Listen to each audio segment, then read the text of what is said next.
ఫిబ్రవరి 2వ ఆదివారం తారీఖు వచ్చి 8వ తారీఖున శాలేమ ప్రార్థన మొదలు వీడియో మీ అందరికీ నా 2 వందనాలు స్వాగతం తెలియజేసుకుంటూ ఈ ఆత్మ ఫలంలో ఆత్మ ఫలము అంటే మనం ధ్యానం చేస్తాం. ఆత్మ ఫలములు కాదు, అది గమనించుకోండి. ఈ ఫలములో కొన్ని భాగాలు ఉంటాయి. ఈ తొనల కింద మా నాన్నగారు మాతో చెప్పినప్పుడు నేను కూడా అది వేదాంత విద్యలో నేర్చుకున్నప్పుడు అందులో ఒక భాగం ఆత్మ ఫలము అన్నది మనం సంపాదించుకోవాలి. అందులో కొన్ని విభాగాలుగా విభజించబడ్డాయి. అంటే మీకు అర్థమవుతున్న కోసం చెప్తున్నాను. నేను మనిషిని, నాలో కాళ్ళు ఉన్నాయి, చేతులు ఉన్నాయి, కళ్ళు ఉన్నాయి, ముక్కు ఉంది, నోరు ఉంది, గుండె ఉంది, కిడ్నీ ఉంది, అన్ని వివిధ రకాలైనటువంటి అవయవాలన్నీ ఉన్నాయి. అవన్నీ ఉన్నదే మనిషి. అలాగే ఈ ఆత్మ ఫలము కూడా చాలా రకాలైనటువంటి అందులో ప్రేమ, చెప్పిన ప్రేమ, సంతోషము, సమాధానము, మరి శాంతి ఏది? మళ్ళీ చెప్పు.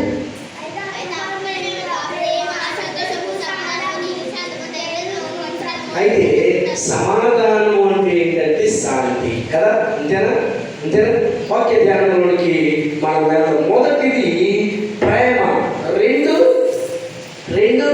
చెప్పండి సంతోషము అంటే ఆనందంగా ఉండటం, 3 సమాధానము అంటే శాంతితో ఉండటం, 4 ఓర్పు, 5 దయ, 6 మంచితనం, 7 విశ్వాసం, 8 సాత్వికం. మీకు అర్థమయ్యే భాషలో నేను చెప్తాను. ఈరోజు సమాధానం అంటే శాంతిని గురించి మనము ధ్యానం చేద్దాం. అసలు ఈ లోకంలో ప్రతి మనిషి దేనికోసం వెంపలాడుతాడంటే శాంతి సమాధానంగా ఉండటం, అంతేనండి.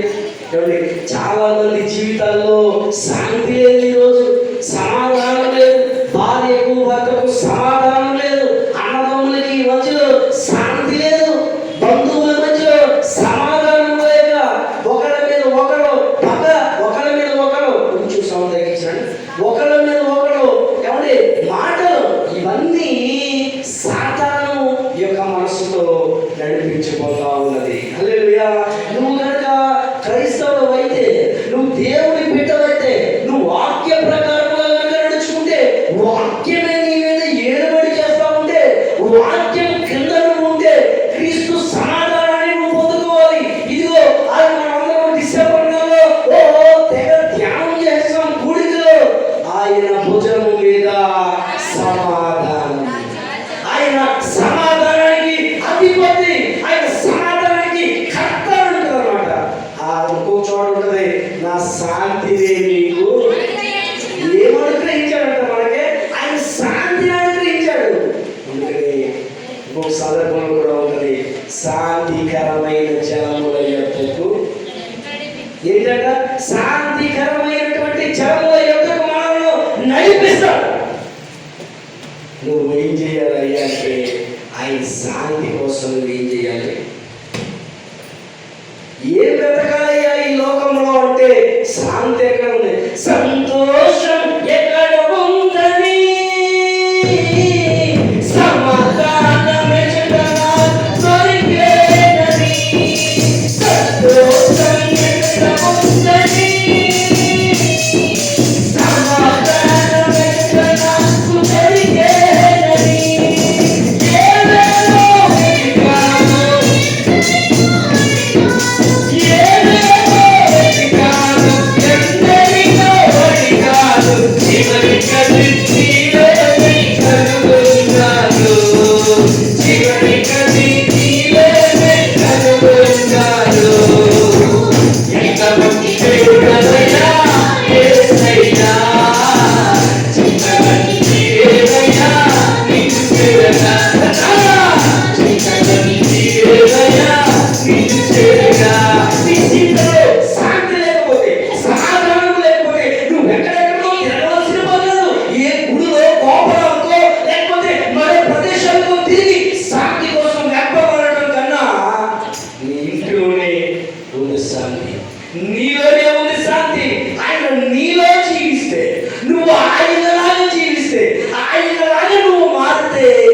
శాంతి సమాధానం నీ చేతిలోనే. హల్లెలూయా. ఈ లోకంలో ఇదివరకు ఒక యాడ్ ఉండేది, ఏంటో తెలుసా? కరులో దునియా ముట్టివే అంటే ప్రపంచం అంటే మీ గుప్పెట్లో ఉందంట. రిలయన్స్ కరులో దునియా ముట్టివే. ఏంటి దాని అర్థం? ప్రపంచం మన గుప్పెట్లో ఉందంట. నిజమే, అన్నీ మన చేతిలో వచ్చేసింది.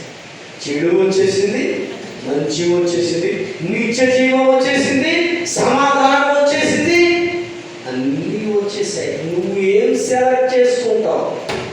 ఎక్కడికి వెళ్తావు నువ్వు? ఏది నీ గుడి ఏంటి? దేవుని నామానికి మహిమ కలుగుతుంది. నీ ఆశ దేని మీద ఉంది? నీ తలంపులేంటి? నీ ఆలోచనలేంటి? నీ గమ్యం ఏంటి? సియోనులో చూడాలనే నా ఆశయం. సియోనులో చేరాలనే. మన లక్ష్యం ఏంటయ్యా అంటే, మన గమ్యం ఏంటయ్యా అంటే, నువ్వు ఎక్కడ చేరాలయ్యా అంటే, ఎక్కడికి చేరాలి? సియోనుకు చేరాలి. ఎలా చేరుతావు? ఆయనలాగా మారాలి.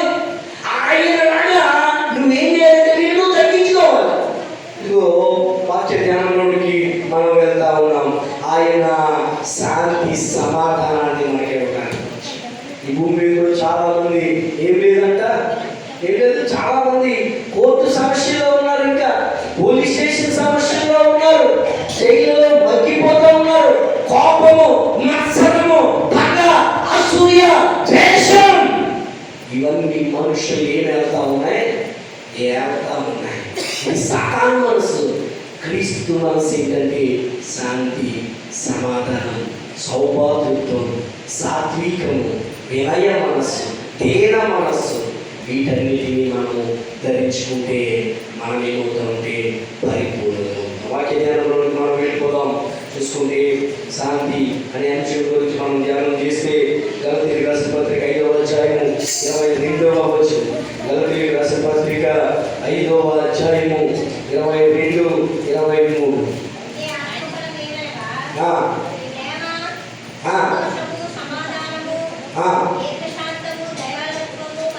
అవన్నీ మనకు తెలుసు. శాంతి, సమాధానము. సమాధానం అంటే ఈ భూమి మీద సమాధానం అంటే ఏంటంటే, శాంతి అంటే ఏంటంటే ఎవరితోటి ఏమనకూడదు, పొరపచ్చు ఉండకూడదు, వివాదాలు ఉండకూడదు, మత్సరం ఉండకూడదు, అసూయ ఉండకూడదు, ఇతరులను చూసి నువ్వు ఏం చేసుకోకూడదు, పోల్చుకోకూడదు. అయ్యో వాళ్ళకి ఇది ఉందా, వీళ్ళకి ఇది ఉందా నువ్వు అనుకున్నావంటే నీలో ఏమొచ్చినట్టు? సాతాను. అసలు ఇతరులను పోల్చుకోవడం మానేసి నువ్వు ఎవరిని పోల్చుకోవాలి అంటే ఆయన్ని పోల్చుకోవాలి. జీవించలేనయ్యా, మరణించలేనయ్యా, నీవు నాలో లేకుండా, నేను నీలో లేకుండా, నీవు నాలో లేకుండా, నేను నీలో లేకుండా. ఆయనతోటి మనం ఉండాలి, ఆయనే మనలో ఉండాలి. అప్పుడు నీకేమవుతుందంటే శాంతి, సమాధానం వస్తుంది. చాలా కష్టమైపోయి యేసు క్రీస్తు అని లాగా ఉండడం అంటే, క్రీస్తు మాదిరిని పోలి నడుచుకోవడం అంటే చాలా కష్టం. ఇదిగో ఇదిగో ఆయనలా తగ్గించుకోవడం కష్టమే. కానీ ఆయన చెప్తా ఉన్నాడు, ఆయన మనుష్య కుమారుడిగా ఈ భూమికి వచ్చి తగ్గించుకున్నాడు. తన్ని గెడ్డము పెరిగి వేయి వానికి గొడ్డము అప్పు చెప్పినట్టుగా అలా అప్పు చెప్పేసాడు. ఆయనే భరించాడు. నువ్వు ఎందుకు భరించాడు? ఎవడే? దేవుడి కుమారుడే భరించాడు ఈ బాధలు. దేవుడి కుమారుడే భరించాడు ఈ అవమానాలు. దేవుడి కుమారుడే నాకు కొట్టబడ్డాడు. నువ్వెందుకు కష్టమైపోతుంది? ఆయన మన పిల్లలకి ఏదైనా పని చెప్తాం, మనం చెప్పినప్పుడు కష్టమైంది చెప్తామా, చేయగలిగిందే చెప్తామా? అందుకనే దేవుడు కూడా నీకు నాకు ఏమంటే నాకు కొట్టగలిగినంతకంటే ఏమి చేయడు. బైబిల్ గ్రంథంలో కూడా నీకు రాసినట్టుగా ఉంటుంది, సహింపగలిగినంత కంటే ఆయన నిన్ను శోధింపడు. తట్టుకోగలిగినంత బట్టికే, అంతకు మించి ఆయన నువ్వు నలిగిపోవడం ఆయనకి ఇష్టం కాదు.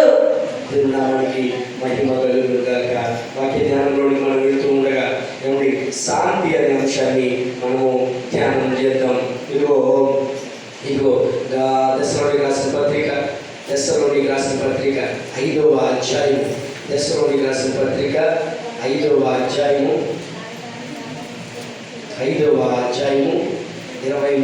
వచనం. సమాధానకర్తయగు దేవుడే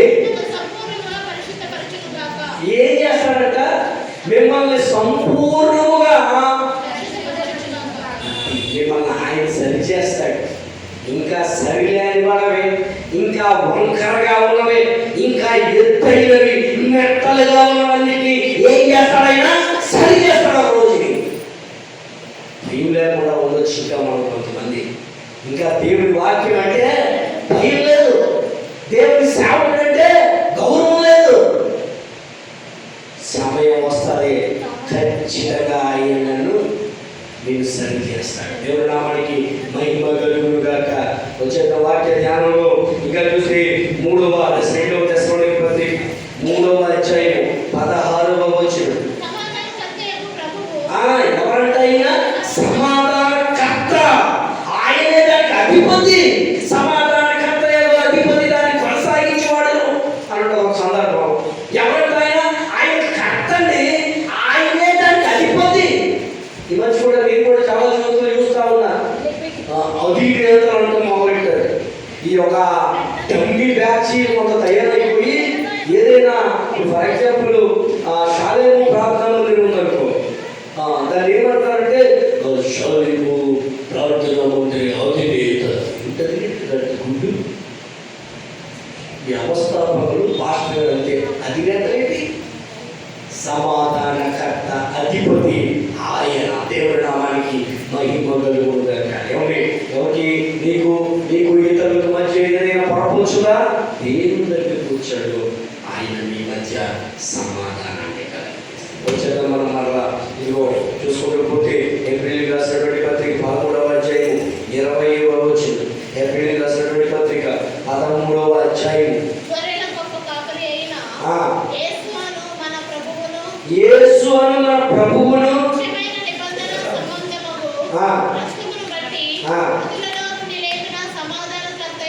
సమాధానకర్తయగు దేవుడు యేసు క్రీస్తు ద్వారా తన దృష్టికి అనుకూలమైన దాన్ని మనలో ప్రతి మంచి విషయములో తన చిత్త ప్రకారం చేయుటకు మిమ్మును సిద్ధపరచును గాక. యేసు క్రీస్తు యుగ యుగములకు మహిమ కలుగును గాక. దేవుని నామానికి మహిమ కలుగును గాక. కాబట్టి మీరందరూ ఏం చేయాలంటే కలుగును గాక అంటే మీరు ఏమనాలి? ఎందుకు నోరు మూసుకున్నారు? అది జరగడం మీకు ఇష్టం లేదా? జీవ మరణంలో నాలుక వశం. మీ నోటితో పలకండి. ఇదిగో బైబిల్ వచనం చదివిస్తా ఉంది, మిమ్మును మీరు సిద్ధపరచును గాక. ఎవరైనా సరే ఏంటది ఆ తలుపు పట్టణం దీవించబడును గాక అంటే ఆమేన్. మీలో ఉన్న రోగాలు వదిలిపోవును గాక ఆమేన్ అని అనాలి. మీరు నోటితో పలికితే ఏమవుతుందంట? కార్యాలు జరుగుతూ ఉంటాయి. దేవుడి నామానికి మహిమ కలుగును గాక. అలాగే గడిచినటువంటి ఒక మీటింగ్లో మనం అందరం ఏం చేస్తాం? గాడ్ బ్లెస్ యూ తణుకు అనిపించాం. కొన్ని వేల మందితో ఈరోజు తణుకు అప్గ్రేడ్ మున్సిపాలిటీగా హోదా వచ్చింది. దాన్ని బట్టి నిజంగా నేను స్తుతి చేసి నీ పాడనా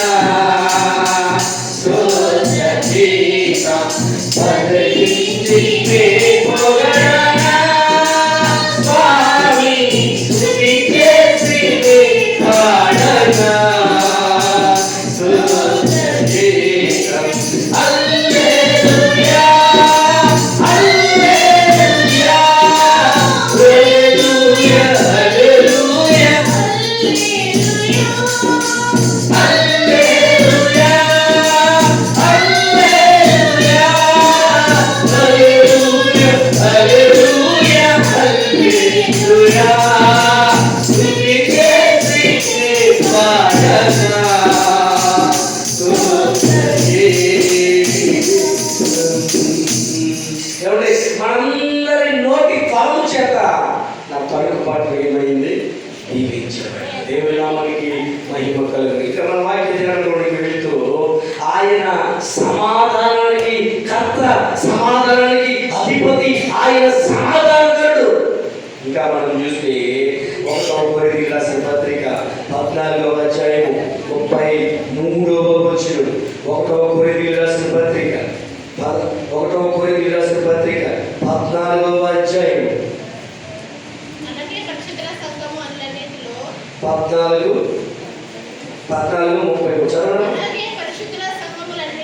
అలాగే పరిశుద్ధ సంఘములన్నిటిలో దేవుడు సమాధానమునకే కర్త కాని అల్లరికి దేవుడు కాదంట, అల్లరి. కొన్ని చోట్ల ఈ మధ్యకాలంలో కొన్ని సంవత్సరాల నుంచి ఏం నడుస్తూ ఉందంటే మందిరాలు క్రిస్మస్లకే యాక్షన్ సాంగ్స్ ఎక్కువైపోయాయి. ఏమైపోయాయి? Action songs. అసలు యాక్షన్ సాంగ్స్ క్రిస్మస్ చూడలేకపోతున్నాం ఇప్పుడు. అయితే ఆ యాక్షన్ సాంగ్స్ తప్పేది కాదు, కానీ అందులో ఉన్నటువంటి ఆ స్టెప్స్ చాలా జాగ్రత్తగా పద్ధతిగా ఉండాలి. ఈ మధ్య చూస్తూ ఉన్నాడు కొంతమంది సేవకుడు. మొన్న మధ్య చూసాను, ఆయన ఎవరో సేవకుడు ఏమన్నాడు? యేసు అనే పదాలు మ్యూజిక్ పెట్టేసి డిజిటల్ చిప్ పెట్టేసి అంటాడు. అది తాగేసి వచ్చి రాత్రి 10 చేసేసినట్టు పొద్దున చర్చలు కూర్చుంటాడు. రాత్రి ఇంకా దిగువలే కాడు. యేసు అనే పదాన్ని యేసు అనే పదాలే అనకూడదు. దాన్నే అల్లారంటారు, దాన్నే తాగుమూతేస్తాడు, దాన్నే చెల్లదేస్తారంటారు.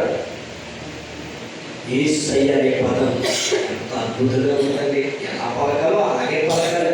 ఇప్పుడు నీ పేరుంది, నీ పేరు అన్ని బాబాడి పేరు నీ అంటే వస్తాడు. ఊయే కాలం ఎక్కువైపోయి, పైచ్యం ఎక్కువైపోయి, ఏది తప్పు ఏది మంచిదో తెలిసిపోయే స్థితిలో వెళ్ళిపోయి మనం ఏది చేసినా రైట్ అనే భావంలో వచ్చేస్తాం. ఏమైపోతుంది సమాజం? అవ్వలేకపోతుంది. యాక్షన్ సాంగ్ అని ఉన్నాడండి మన సింబాగాడు అన్నాడు. ఆడు వచ్చి డాన్స్ చేసిన ముట్టుకుంటుంది. వయసు ఉన్న పిల్లలు, వయసు వచ్చిన పిల్లలు, రేపు మాకు పెళ్లి తిరుగుతున్న పిల్లలు పై చుమ్మి లేకుండా టీషర్ట్ వేసుకొని డాన్స్ చేస్తే ఎలా ఉంటుంది? దేవుడు సమాధానాన్ని ఇస్తాడా? అక్కడ చెడ్డ ఆలోచనలు ఇస్తాడా? ఇదే సమాధానకర్త అధిపతి. క్రిస్మస్ ఏం జరుగుతూ ఉంది? తప్పేది కాదండి. యాక్షన్ సాంగ్ తప్పేది కాదు.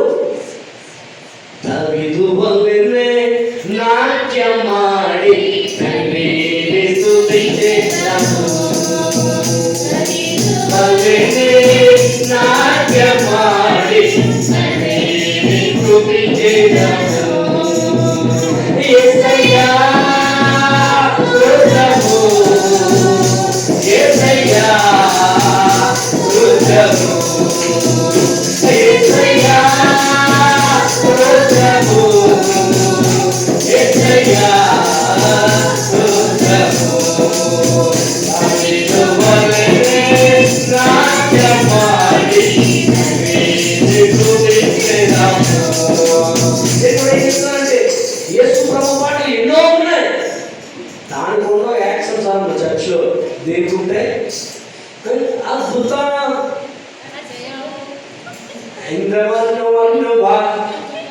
కవలపడాదే గడ్గుడ్డు పడాదే యాక్షన్ సాంగ్స్. ఆ పాట ఏంటో అర్థం తెలుసా నీకు? దాని భావం తెలుసా? దాంట్లో ఉన్న పదాల్లో ఉన్నటువంటి అర్థం తెలియదు. నువ్వు ఎలా డాన్స్ చేస్తావు, ఎలా యాక్ట్ చేస్తావు? తప్పు కదా, ఇది ఎక్కడం కదా. సరే ఆలోచన చేయడం కోరుతా ఉన్నాను. దేవుని నామానికి మహిమ కలుగునుగాక. అదే భాషలో ఇంకో మాట కూడా చెప్తున్నాను మీకు. మొన్న మధ్య ఒక పాట వచ్చింది. ఆ పాట ఏంటి మీకు చాలాసార్లు చెప్తాను.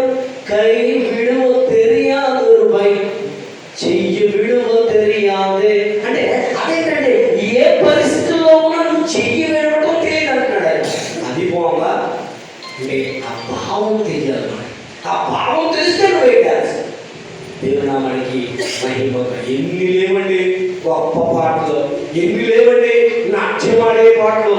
కానీ ఏం చేస్తా ఉన్నాయంటే జీన్ ప్యాంట్లో, టీ షర్ట్లో లేకపోతే టవల్గా కట్టి, లేకపోతే క్యాప్గా వంకరగా పెట్టి, లేకపోతే జీప్ ప్యాంట్ ఇలా చిప్పేసి ఇవాళ క్రమం దేవుడు అంటాడు ఆయన అల్లరికి కర్త కాదు. దేని కర్త కాదు ఆయన? అల్లరితో కూడిన ఆట పాటలు ఏం చేయాలి? వద్దు. మన బిడ్డలకు అల్లరితో కూడిన ఆట పాటలు నేర్పించొద్దు. నువ్వు నీ మందిరంలో దేవుని పాటలు పాడకపోయినా పర్లేదు తప్ప అల్లరితో కూడిన ఆట పాటలు దయచేసి మీ అబ్బోని బిడ్డలే ఎంకరేజ్ చేయొద్దని కోరుతా ఉన్నాను. నేను కూడా మన చర్చలు కూడా యాక్షన్ సాంగ్స్ చేస్తారు. ఆ దివ్య ప్రియాంక వాళ్ళతో కూడా నేను చెప్తాను, అమ్మ స్టెప్లో అభ్యంతరకరంగా ఉండకండి, కొంచెం స్లోగా చెప్పనదారమ్మా, కొంచెం ఒబీడియంట్గా ఉండే స్టెప్లో చూడండి. మరి ఒక్కొక్కసారి అడిగితే ఎవరో ఈడే మా సింహతలే ఏంటి నా పాటలో చాలా ఏంటది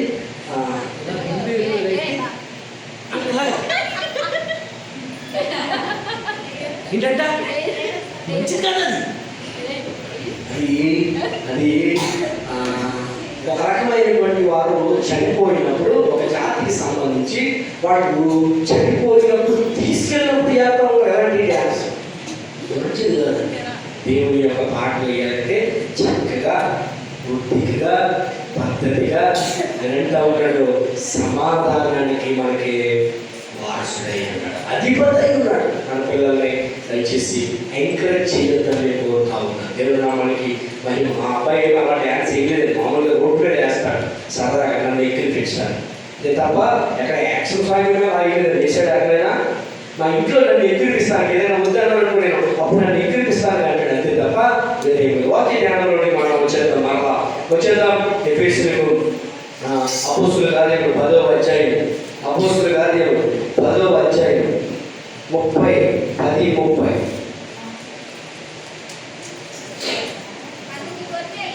అపోస్తుల కార్యములు 10వ అధ్యాయము 35వ వచనం.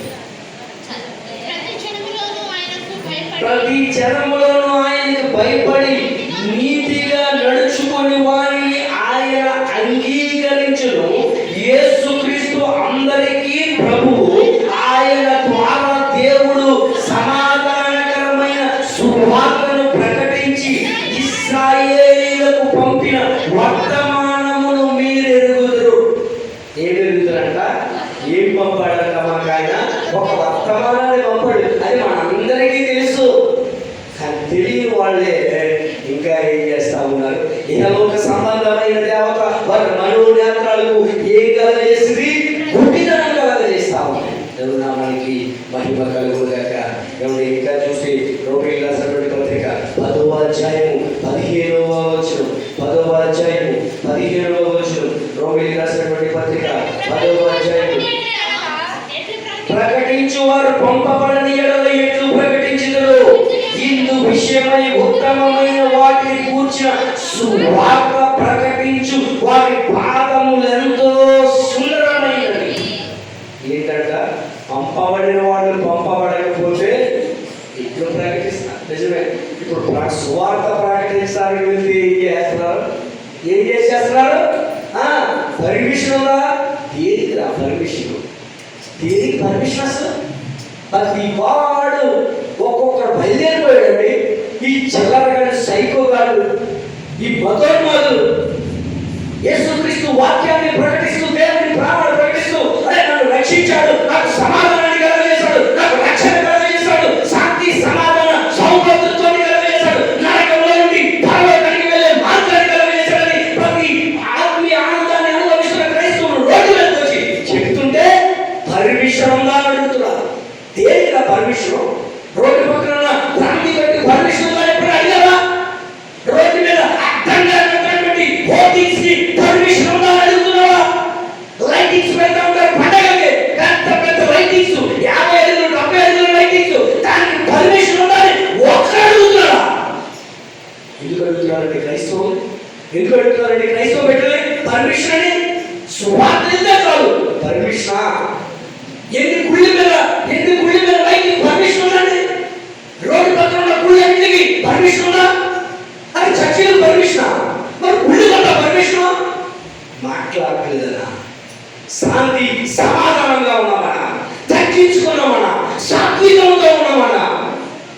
భారతదేశం లౌకిక దేశం. దేవుడి నామానికి మహిమ కలుగు. నీకెంతో నాకంత ఈ భారతదేశం, నీకే రైట్ ఉందో నాకే రైట్ ఉంది ఈ భారతదేశంలో. దయచేసి గమనించమని కోరుతా ఉన్నాను. ఎవరైనా సరే పరిమిషన్ అడిగితే వాళ్ళకి చెప్పండి, భారత రాజ్యాంగం ఆర్టికల్ 16 నుంచి 1921 వరకు ప్రకటించుకునే స్వేచ్ఛ నాకు ఉంది. నేను సమాధానాన్ని ప్రకటిస్తున్నాను, నేను శాంతిని ప్రకటిస్తున్నాను, నేను తగ్గింపును ప్రకటిస్తున్నాను, నేను క్రీస్తు ప్రేమ ప్రకటిస్తున్నాను. దేవుడి నామానికి మహిమ కలుగుగాక. అరే నువ్వు ముట్టుకుంటే మైలు అన్న స్థితి నుంచి నా నెత్తి మీద చెయ్యేసి ప్రార్థన చెయ్యవయ్యా అని అడిగే స్థితికి నన్ను దేవుడు తీసుకొచ్చాడు. దేవుడి నామానికి మహిమ కలుగుగాక. నువ్వు రావద్దంటే వెళ్ళిపోయిన వాళ్ళవు, నువ్వు రాకిట్లేదు అంటే వెళ్ళిపోయిన వాళ్ళవు. అక్కడి నుంచి గొప్ప వ్యక్తులు దేవుడు పైకి తీసుకొచ్చాడు. దేవుడి నామానికి మహిమ కలుగుగాక. వచ్చేద్దాం మనం వల్ల ఇంకా మనం చూసుకుంటూ పోతే ఎఫెసీయుల రాసిన పత్రిక 2వ అధ్యాయం 14వ వచనం. 2వ అధ్యాయం 14వ వచనం. ఎఫెసీయుల రాసిన పత్రిక 2:14. ఆయన మనకు సమాధానమై ఉండియు మీకును మాకును ఉండిన దేశము అనగా విధి రూపకమైన ఆజ్ఞల ధర్మశాస్త్రమును తన శరీరమును కొట్టివేయుట చేత మధ్య గోడను పడగొట్టి మనలను ఉభయులను ఏకముగా చేశాడు. ఏం చేశాడంట? ఉభయులను ఇద్దరిని కొట్టివేశాడు. రెండు వర్గాల మధ్య వివాదాలను తీసివేశాడు. ఇద్దరిని ఏం చేశాడంట? ఇద్దరు ముగ్గురు కూడి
ఎక్కడైతే ఇద్దరు ముగ్గురు ఉంటారో వాళ్ళ మధ్యలో ఆయన ఉంటాడంట. అందుకనే ప్రార్థన చేసినప్పుడు దగ్గర ఉన్న వాళ్ళని చేతులు పట్టుకుని ప్రార్థన చేయండి, ఏకీభవించి ప్రార్థన చేయండి. దేవుడు మీ మధ్యలో సమాధానంగా ఉంటాడు. దేవుడి నామానికి మహిమ కలుగు. గోడలు బద్దలు కొడతాడు. అహామనే గోడలు, కోపమనే గోడలు, మత్సరమనే గోడలు దేవుడు బద్దలు కొట్టబోతున్నాడు. రాత్రి సేవాడు సిద్ధపాటు కొడుకులలో మనం ఒక అంశాన్ని ధ్యానం చేసాం. ఇక్కడ చాలా మంది రాలేదు కాబట్టి మీకేం తెలుస్తుంది. అందుకనే రాత్రి మేము ఏం ధ్యానం చేసామంటే స్తుతిస్తే ఎరుకోవడం ఏమైపోయాయంట. అరే స్తుతిస్తే చెయ్యుకోవడం ఎదిరిపోయాయి. స్తుతించు. నీ కుటుంబంలో సమాధానం లేదా? నీ యొక్క ఊరిలో సమాధానం లేదా? నీ అన్నదమ్ముల మధ్యలో సమాధానం లేక ఒకరితో ఒకరు మాట్లాడుకోలేని పరిస్థితి ఉన్నాయా? దేవుని స్తుతించు. ఆ పాపం కూలిపోయే రోజు దగ్గరలోనే ఉంది. దేవుడి నామానికి మహిమ కలుగుగాక. వచ్చేద్దాం మనం ఇంకా చూద్దాం. ఇంకా చూస్తే ఏమంటే రోమిలకు రాసినటువంటి పత్రిక 5వ అధ్యాయం, రోమిలకు రాసినటువంటి పత్రిక 5వ అధ్యాయం 1వ వచనం. కాబట్టి విశ్వాస మూలమున మనము నీతిమంతులుగా తీర్చబడి మన ప్రభువైన యేసుక్రీస్తు ద్వారా దేవునితో సమాధానంగా ఉండాలి. ఎవరితో ఉండాలి?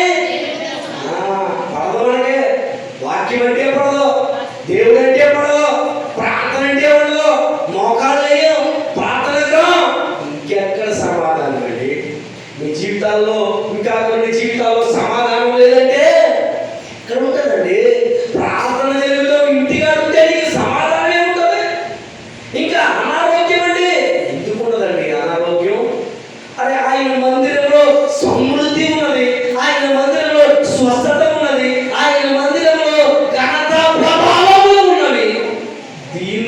వదిలేసి నీ ఇంటి దగ్గర నీ పనుల్లో ఉంటే నీకు ఏ లాభం అడుగుతా ఉన్నా. దేవుడి నామానికి మహిమ కలుగును గాక. ఇంకా మనం చూద్దాం. ఇంకా చూస్తే యాకోబు రాసిన పత్రిక 3వ అధ్యాయము 17వ వచనం. యాకోబు రాసిన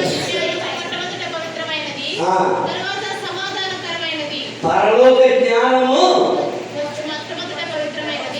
పవిత్రమైనది ఏంటంటే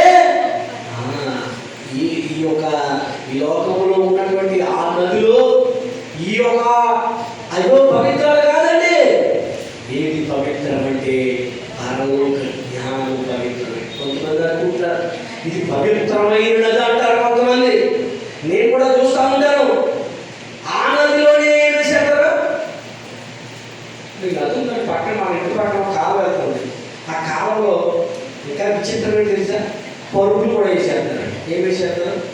ఎవరో బహుశా ముసలి ఎప్పుడో ఆ పరుపు మీద చచ్చిపోయి ఉంటారు. ఆ పరుపు మన ఇంట్లో ఉంటే ఇటది సిననో లేకపోతే అపవిత్రమనో మైలనో పరుపు తీసుకొచ్చి ఎక్కడ వేసేస్తారు? కాలంలో. మొన్న చూశారు ఇదే కాలంలో డ్రెస్సింగ్ టేబుల్ వేసేసాడు. ఏం వేసేసాడు? Dressing table. ఇంకా అయ్యో డబ్బాకాడు మనసు వేసేది. వాడలేని అన్ని తీసుకొచ్చి అట్టేసేస్తారు. అరే నేను అంటాను, నాకు వాట్సాప్లో కనిపించింది. ఇతర దేశాలు ఉన్నాయి కదా, ఇతర దేశాల్లో నదులని నదులుగానే చూస్తారు వాళ్ళు. దాన్ని దన్నట్టు దాన్ని దేవతలాగా నదిది ఇది వాడుకోవడానికి మన మనుషుల అవసరాలు తెచ్చడానికి ఈ నది అని వాడు అనుకుంటారు. మనమేమో నది అమ్మ, కోస్తని, గోదావరి, గంగం, గడిగుడ్డం వీటికి పేరు పెట్టేసి ఏం చేసినా అవన్నీ తీసుకొచ్చి అక్కడ వేస్తారు. మీరు చెప్తే నమ్మరు. మా పెద్ద కోస్తానది అక్కడ ఇలా తీగలు ఉంటాయి. తీర్చి ఉత్తరం అవతల పక్కకి కరెంట్ తీగలు వెళ్తాయి. ఆ కరెంట్ తీగలు మీరు ఎప్పుడన్నా చూడండి. వాకింగ్ కవర్లో ఎలా ఉన్నాయి 20-30 ఏంటనుకున్నది. వాళ్ళ ఇంట్లో ఆ పూజ చేసిన భక్తి చేసినటువంటి ఉంటాయి కదా, పువ్వులు ఆకులు కానీ అవన్నీ తీసుకొచ్చి వాకింగ్ కవర్లో బండి మీద అన్నమాట. అది వెళ్ళి కాలో పడుతుంది అనుకుంటాడు. ఆ పై నేల ఆడుతుంది. చూడటానికి ఎంత అసహ్యంగా ఉందో. అరే ఆ నదిలేమో పవిత్రమండి. తర్వాత మళ్ళా ఏం చేస్తారు? 10 లీటర్ బావులు కొట్టాలు ఎక్కడికి వెళ్ళిపోతాయి. ఆ కాలం అది పవిత్రం. ఏమంటారంటే పరలోకంలో వచ్చే జ్ఞానం ఒక్కటే పవిత్రం. అమ్మాయి కూడా కాదు. అందులో మునిగితే వస్తారు, ఇందులో మునిగితే కాదండి. ఏది కాదు. నీ పాపాలు పరిహరించబడ్డాయి నువ్వు నమ్మితే నదిలో బాప్తిస్మం పొందాలంటే నీకు పవిత్రమేమీ రాదు. ఉన్నామండి పాతి పెట్టాలి, ముంచివేయబడాలి, నీటిలో ముంచివేయబడాలి, మన స్వభావాన్ని ముంచివేయబడాలి. పుణ్యమేమీ రాదు. ఉన్నామండి. ఎందుకు ఇదంటే యేసుక్రీస్తు వారు నీటిలో ముంచి బాప్తిస్తున్నారు. బయటకు వచ్చాడు. దేవుడి నామానికి మహిమ కలుగును గాక. ఇంకా మనం వెళ్ళిపోతే 2వ పేతురు రాసిన పత్రిక 1వ అధ్యాయం 2వ వచనం. 2వ పేతురు రాసిన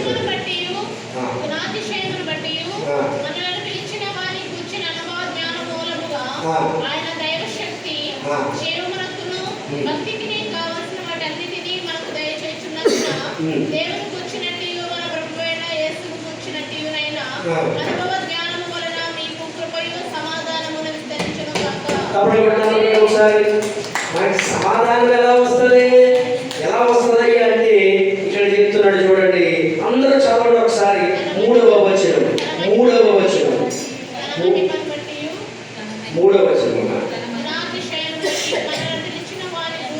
దేవుని గూర్చినట్టు మన ప్రభువైన యేసు క్రీస్తును గూర్చినట్టునైన అనుభవ జ్ఞానము వలన మీకు దేని ద్వారా వస్తుందంట? యేసు క్రీస్తును గూర్చినట్టునైన అనుభవ జ్ఞానం. ఆయన జీవితంలో చేసినటువంటి ఆ పనులను చూసినప్పుడు నేర్చుకునే విధానాన్ని బట్టి, యేసు అవలంబించిన ఆ మాదిరిని నువ్వు అభ్యాసం చేసినప్పుడు, నువ్వు పరిశీలించినప్పుడు, దాన్ని చూసి నువ్వు నేర్చుకుంటే నీకు ఏమొస్తుందంటే సమాధానం వస్తుంది. వింటే ఏమొస్తుంది? వినుట వలన అది దేని గురించి అయి ఉండాలి? క్రీస్తు గురించినది అయి ఉండాలి. ఇదిగో సమాధానం కూడా దేని వల్ల ఉండాలి? క్రీస్తు జీవితాన్ని అధ్యయనం చేసినప్పుడు, క్రీస్తు జీవితాన్ని అధ్యయనం చేసి దాన్ని అవలంబిస్తే మీకు ఏమొస్తుందంటే సమాధానం వస్తుంది. అంటే ఆ వచ్చిన వాక్య జ్ఞానంలోకి వెళ్ళిపోదాం. ఇక్కడ ఒక ఉదాహరణ చెప్పాలి కానీ చెప్తే మళ్ళా అపార్థం చేసుకుంటారని నేను చెప్పలేదు. దేవుని వాక్య జ్ఞానంలోకి వెళ్ళిపోదాం. మేము చెప్పచ్చు తప్పేది కాదు. మేము సరదాగా పడుకున్నప్పుడు నేను, నా కూతురు, నా శ్రీమతి, మేము ఏదైనా విషయం సరదాగా మా శ్రీమతిని నేను నా కూతురు ఆట పట్టించినప్పుడు మేము ఏదైనా అంటే నా శ్రీమతి అంటే నాకు నేను పడలే అంటారు. ఏమంటుంది? వేరే పడలేదు అంటే అలా తీసుకుంటే నేను ఏం చెప్తానంటే, మీకు ఏం చెప్తానంటే ప్రతి విషయాన్ని కూడా మనం పాజిటివ్గా తీసుకుంటే ఏ ఇబ్బందులు ఉంటాయి. దేవుడు మనకి మహిమ కలుగుతుంది. అంటే నేనేం చెప్తానంటే క్రీస్తు జీవితంలో జరిగినటువంటి ఆ ఉదాహరణలు, ఆయన పొందినటువంటి ఆ ఇబ్బందులన్నింటినీ చూసి మనం ఏం చేయాలంటే ఇలా ఉంటే మనం పరిపూర్ణం అవుతాం అన్నమాట అని తీసుకుంటే నీకేమవుతుందంటే సమాధానం వస్తుంది. దేవుడు నామానికి మహిమ కలుగును గాక. వచ్చేద్దాం. మత్తయి సువార్త 5వ అధ్యాయము 9వ వచనం. మత్తయి సువార్త 5వ వచనం. సమాధానపరిచేవారు వారు చూడకుండా చదివేసింది. ఆ తల్లి చూడకుండా చదివేసింది. ఏ పేరు? నీ పేరు అమ్ములు. బైబిల్ తీయలే. నేను కూడా అదే చూశాను. ఎవరు బైబిల్ తీయకుండా చదువుతున్నారో చూశాను. మీ మనసు గుర్తు ఎంత ఉందో అని నేను మీ మీద దృష్టి పెట్టాను. అందరూ బైబిల్ చూశారు కానీ ఆ అమ్ములు ఏం చేసిందంటే చూడకుండా చదివేసింది. సమాధానపరచువారు ధన్యులు వారి దేవుని.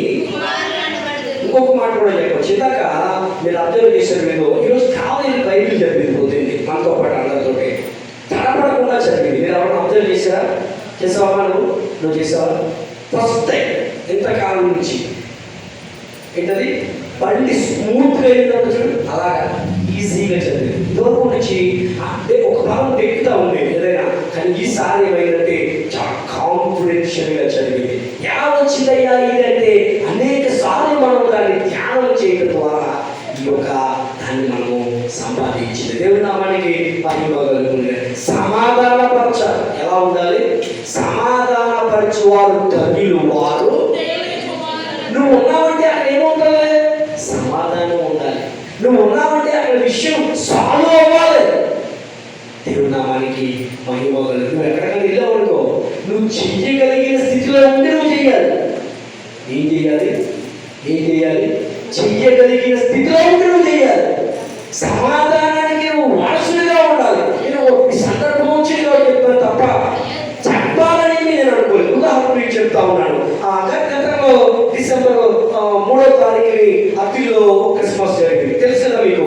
ఆ క్రిస్మస్కి ఎక్కడికి వెళ్తే అక్కడికి కొవ్వూరు ఆర్టీఓ తాడేపల్లిగూడెం దగ్గర, ఆర్టీఓ దగ్గర, డిఎస్పీ దగ్గర, కలెక్టర్ దగ్గర ఏం పెట్టేశారు? మీటింగ్ పెట్టుకోకూడదని పర్మిషన్ పెట్టేశారు. ఆ లెటర్ పెట్టేశారు. గ్రీవెన్స్ సెల్లో నేను దాన్ని చాలా ప్రెస్టేజ్కి తీసుకున్నాను. ఎప్పుడు ఏమనుకున్నా పర్లేదు, నేను చాలా ప్రెస్టేజ్కి తీసుకున్నాను. నేను ఆయనతో కూడా చెప్పాను. ఆ మాస్టర్ గారితో ఏం చెప్పాను తెలుసా? ఎంతవరకైనా వెళ్ళాలి జీవితంలో. ఇక్కడ మీటింగ్ జరుపుకోవడానికి ఏ ఇబ్బంది రావడం, నేను దానికోసం ట్రై చేస్తానని చెప్పాను. ఎమ్మెల్యే గారు అన్నారు, మీరు ఉన్నారు కదా, నువ్వు ఉన్నవాడు వెళ్ళిపోతే వెళ్ళారు అన్నారు. నేను అన్నాను, నాకు పర్మిషనే కావాలా. నేను ఆ మాస్టర్ గారితో కూడా చెప్పాను. ఏం తెలుసా? భవిష్యత్తులో ఎప్పుడైనా ఇక్కడ మీటింగ్ జరిగితే దీన్ని నకలు చూపించి మీరు పర్మిషన్ తెచ్చేసుకుంటే చెప్పాను. దేవుడు నామానికి మహిమ. అంటే నేను ఏం చేస్తానంటే నేనుంటేనే 10 అమ్మాలని కోరుకోవట్లేదు. దేవుడు అక్కడ కలగజేసినటువంటి ఇబ్బందుల్ని దేవుడి నామంలో తొలగిపోవాలి. దేవుడి నామానికి మహిమ కలుగును గాక. అందుకనే ఇప్పుడు కూడా బహుశా ఆ నకల ద్వారా ఏమై ఉంటుంది అక్కడ పర్మిషన్ వచ్చేస్తుంది. నేను ఏం చెప్తానంటే నువ్వు ఎక్కడ నుండి అక్కడ సమాధానం ఉండాలి. హల్లెలూయా. దేవుడి నామానికి మహిమ కలుగును గాక. సేమ్ మళ్ళీ ఇంకొక అత్తిలి కూడి కూడా అలాగే వచ్చింది. ఒక అత్తిలి కూడి ఒక్కొక్క తమ్ముడు పెట్టుకున్నాడు 10వ తారీఖున.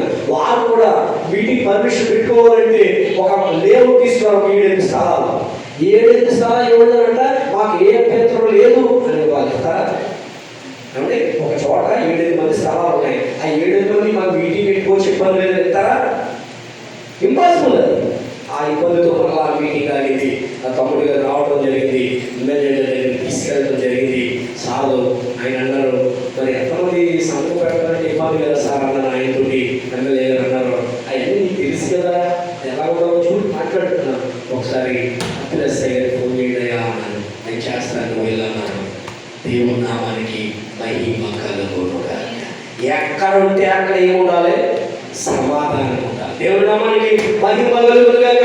చెయ్యగలిగిన స్థితిలో ఉండి చెయ్యకపోవడం పాపం చెప్తుంది బైబిల్ గ్రంథం. నువ్వు చెయ్యగలిగిన స్థితిలో ఉండి చెయ్యకపోతే పాపం. వచ్చేద్దాం వాక్య ధ్యానంలోకి వచ్చేద్దాం. రోమీయులకు రాసినటువంటి పత్రిక 8వ అధ్యాయం 6వ వచనం. రోమీయులకు రాసినటువంటి పత్రిక.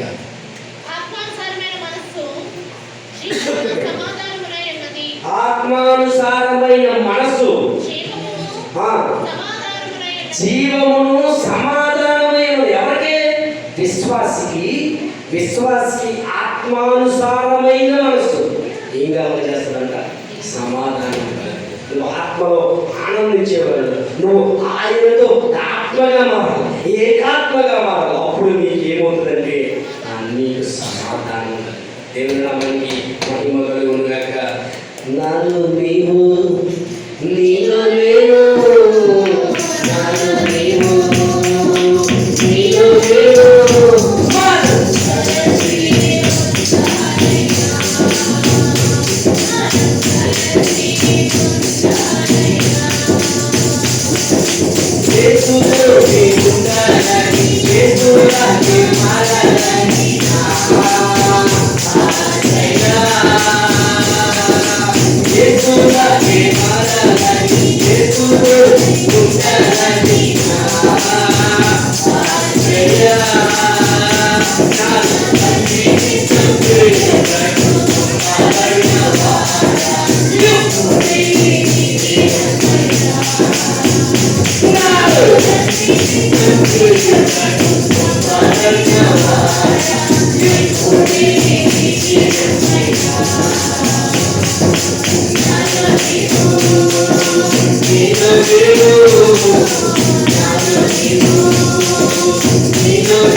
ఎవరు ఆయనతో ఏకీభవిస్తారో, ఎవరు ఏకాత్మగా మారుతారో వాళ్ళలో ఏమై ఉంటుందంటే సమాధానం. దేవుడు నామానికి మహిమ కలుగునుగాక. వచ్చేటప్పుడు మనం చూసుకుంటే యోహాను సువార్త 14వ అధ్యాయం 27 తొందరగా చూపిస్తే మనం చేస్తున్నాం.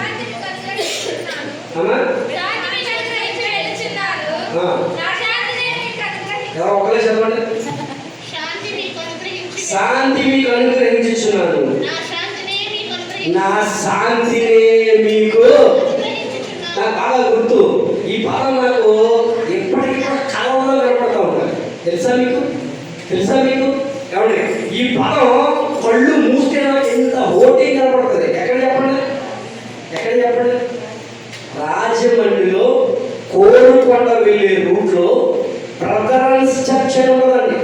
సుధీర్ కుమారయ్య గారు వారి మందిరం ఎదురుకుండా రోడ్డు మీద ఉన్నదే. అది చూసినప్పుడల్లా చాలా ఆనందం వేసేస్తారు. నా శాంతిని మీకు. ఆయన మన మధ్యలో శాంతికరమై ఉన్నాడు. దేవుని నామానికి మహిమ కలుగునుగాక. శాంతికరమైన జలముల ఎందుకు నడిపిస్తాడు ఆయన శాంతిని మనకు అనుగ్రహించాడు, అశాంతిని కాదు. ఒకసారి మీకు ఈ విషయం చెప్పాలి. మీకు ఒకసారి మేము యవన దశలో ఉన్నప్పుడు TCY అనే యూత్ని నేను కూడా కీలకంగా ఉంది స్థాపించడానికి కారణమైంది ఏంటంటే, తణుకు KA పాల్ గారు తణుకు వస్తారన్నమాట. మీటింగ్ పెడతా ఉన్నప్పుడు వారికి ముందు అందరినీ పరిచయం చేయాలి కదా మాస్టర్ గారితో. దానికి సందర్భంగా ముందు ఏం చేశారంటే ఒక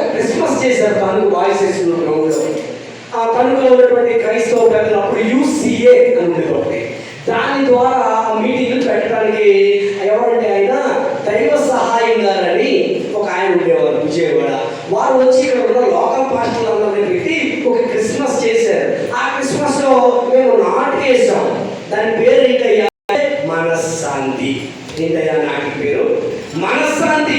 ఈ మనశ్శాంతి అనే నాటికే ఆ రోజు టీసీవై స్థాపించడానికి కారణమైంది. కావాలంటే ఎవరైనా దేవుడు నామానికి మహిమ కలుగును. ఆ యొక్క టీసీవైలో ఆ నాటిక నేను అవతలపేటలో ఉన్నటువంటి అన్నయ్య ఇంకా కొంతమంది కలిపి మేము నాటిక ప్రిపేర్ అయ్యాం. అయ్యి తణుకులో ఉన్నటువంటి ఒక క్రైస్తవ నాయకుడు ఒక పెద్ద మనిషి ఏంటంటే ఆ నాటిక మీరు ఎలా ఎక్కడ మా ముందు వేసి చూపించమన్నాడు. ఏం చేయాలంట? ఆయన ముందు ఆయన చర్చిలో వేసి చూపించాలి. వేసాం. చూసి ఆ టైం చాలా ఎక్కువైంది, కొంచెం కట్ చేసేది లాస్ట్ క్వశ్చన్, అది కూడా కామెడీ ఎక్కువైంది, కట్ చేయండి అని చెప్పాడు ఆయన. మేము బయటకు వచ్చిన తర్వాత ఆ బ్రదర్తో నేను అన్నయ్యతో అన్న ఏంటన్నా ఇది మనం చేస్తే కట్ చేయకపోయినట్టే అన్నాడు. అంతే, స్టేజ్లో చూద్దాం అన్నాడు. అంతే, స్టేజ్ ఎక్కిస్తాం, పెర్ఫార్మెన్స్ అద్భుతంగా మేము వేసాం. తర్వాత అయిపోయింది టైం అయిపోయిందని మమ్మల్ని కంగారు పెట్టారు వాడు. అప్పుడు మేము అనుకున్నాం, బయటకు వచ్చి నేను ఆ యొక్క బ్రదర్ మాట్లాడుకున్నాం, ఎవడో మనకి టైం ఇవ్వకపోయింది. నేనే అన్నాను ఈ మాట, వీడియోస్లో కూడా ఉన్నాయి కదా, కావాలంటే నా దగ్గర ఉన్నాయి సిటీలుగా. నేను అన్నప్పుడు ఎవడో మనకి టైం ఇవ్వలేదు, మనం వెళ్తాం, మనం ఒక క్రిస్మస్ చేద్దాం తణుకులోని. ఆ సందర్భంగా 1999 సంవత్సరంలో టీసీవై ఏర్పాటు చేయడానికి దేవుడు నాకు అవకాశం ఇచ్చాడు. దేవుడు నామానికి మహిమ కలుగును గాక. నేను ఒక బ్రదర్ కలిపి దాన్ని స్థాపించడం జరిగింది. దాని తర్వాత నక్షత్రరావు గారిని, తర్వాత జగచేడు గారిని, ఈ నలుగురికే తెలిసి విషయం. ఈ విషయం ఈ నలుగురికే తెలుసు. ఇందులో ఒక ఆయన మాత్రం ఈరోజు భూమి మీద లేరు, కానీ మా ముగ్గురు భూమి మీద ఉన్నారు. దేవుడి నామానికి మహిమ కలుగును గాక. అంటే కొంతమంది ఇది చెప్పేసే ప్రయత్నంగా దొంగతనంగా రిజిస్ట్రేషన్ చేయించుకున్నా దేవుడు తగిన సమయమందు ఎవరికి బాలో వాళ్ళు చేస్తారు. దేవుడి నామానికి మహిమ కలుగును గాక. ఈ భారతదేశంలో అత్యంత పేరు ప్రఖ్యాతులు కలిగిన దైవజనుడు తణుకు తీసుకొచ్చి రిజిస్ట్రేషన్ ఏం చేస్తున్నారేమో ఏమా, కానీ ఆయన 25వ సంవత్సరానికి తీసుకొచ్చాడు. టీసీవై అని మన క్రిస్మస్కి వచ్చాడు. ఇది సరిపోదా బ్రాండ్? ఇది సరిపోదా? మనుషుల ఆలోచన ఒకలా ఉంటాయి, కానీ దేవుడు తన ఏర్పాటు ముందే ఉంటుంది. ఫర్ ఎగ్జాంపుల్, ఇప్పుడు మనం పక్క ఊరిలో అనుకో, మాది ఒరిజినల్ అని అన్నాడు అనుకో, నేను నాది ఒరిజినల్ అన్నాను అనుకో, అన్నీ చూస్తారు. చూసిన తర్వాత 25వ సంవత్సరం చూస్తారు ఫైనల్గా. వాళ్ళు తిరగరంగా గారు వచ్చారంటే సామాన్యమైన దేవుడు ఎప్పుడు తీసి పడేసిన తగిన సమయంలో ఆయన నువ్వు ఆయన పని చేయి, నువ్వు నీ పని నువ్వు చేయి. దేవుడు తగిన సమయంలో తప్పకుండా ఆయన ఎన్నదగిన పాత్రగా మనందరి వాడుకుంటాడు. వాటి దాంట్లో వెళ్ళిపోదాం, సమయం వచ్చి అది సమయం అయిపోయింది. త్వరగా ఇంకా శ్రమలో సమాధానం ఉంది. యోహాను సువార్త 16:33 శ్రమలలో సమాధానం ఉంది. కొలస్సీయులకు రాసిన పత్రిక 3:15 మన హృదయాన్ని సమాధానంగా ఇవ్వాలి. ఇంకా చూస్తే యోహాను సువార్త 14:27 ఆత్మీయ శాంతి యేసు నుండి వస్తుందంట. దేని నుండి వస్తుందంట? మన శాంతి ఎక్కడి నుంచి వస్తుంది? యేసు క్రీస్తు నుండి వస్తుంది. తర్వాత రోమీయులకు రాసినటువంటి పత్రిక 14:17 దేవుని రాజ్యము, నీతి, సమాధానము, సంతోషమే. దేవుని నామానికి మహిమ కలుగును గాక. తర్వాత యెషయా గ్రంథం 26:3 మన మనసును యేసుపై కేంద్రీకరిస్తే మనకు శాంతి కలుగుతూ ఉంది. తర్వాత 2వ కొరింథీయులకు రాసిన పత్రిక 13:11 విశ్వాసులు సమాధానాన్ని పాటించారు. దేన్ని పాటించాలి అంటే సమాధానం. ప్రతి వారితోటి సమాధానం కలిగి ఉండాలి. నేను ప్రతిరోజు పరిశీలన చేసుకుంటాను. నా ఇంటితో ఎదురుగా అవుతుంది మాట్లాడుతాను, నా పక్క ఇంటితో సమాధానం ఉందా, నా వెనక ఇంటితో నాకు సమాధానం ఉందా, ప్రతిరోజు నేను పరిశీలన చేసుకుంటాను. ఏమంటే నువ్వు ఎలా ఉన్నావు, అవతల ఎలా ఉన్నావు నీకు అనవసరం. నీ మనసులో నువ్వేమున్నావు దేవుడు నామానికి దేవునికి అప్పచెప్పు. నీకు సమాధానానికి వారసుడిగా దేవుడు నిన్ను దీవిస్తాడు. తర్వాత రోమీయులకు రాసినటువంటి పత్రిక 12వ అధ్యాయం ఖచ్చితంగా మనం చదవాలి. రోమీయులకు రాసినటువంటి పత్రిక 12వ అధ్యాయం 18 త్వరగా నీ చేతనైనంత మట్టుకు అందరి మనుషులతో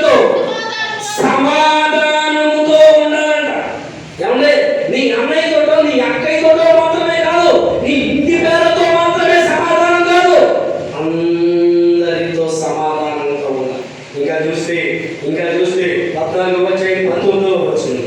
14వ అధ్యాయం 19. అది క్షేమాభివృద్ధిని సమాధానాన్ని చేయడానికి చూడగలగాలి. తర్వాత చూస్తే హెబ్రీయులకు రాసినటువంటి పత్రిక 12వ అధ్యాయం 14వ వచనం. హెబ్రీయులకు రాసినటువంటి పత్రిక 12వ అధ్యాయం. ఏం చేయాలంట? సమాధానాన్ని కలిగి ఉండడానికి ప్రయత్నం చేయాలంట. నీ వంతు, నీ బాధ్యత నువ్వు సమాధానంగా ఉండడానికి చెప్పు. దేవుని నామానికి మహిమ కలుగును గాక. 1వ దశలోని రాసిన పత్రిక 5వ అధ్యాయం 13వ వచనం. 5వ అధ్యాయం 13వ వచనం.